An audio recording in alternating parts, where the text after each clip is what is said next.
How to verify the supported OpenGL versions of the graphics card? Let's find out. Let's get started. The download link will be in the description.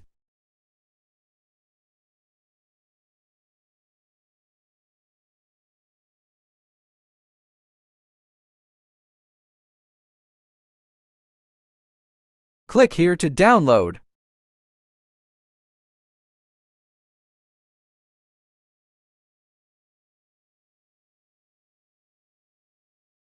Once you have downloaded it, install it.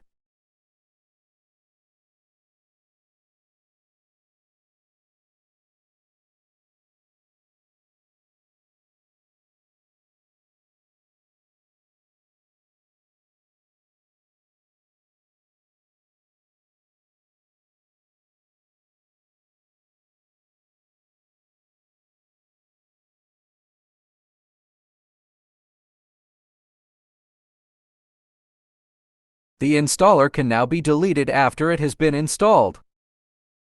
Thank you for watching.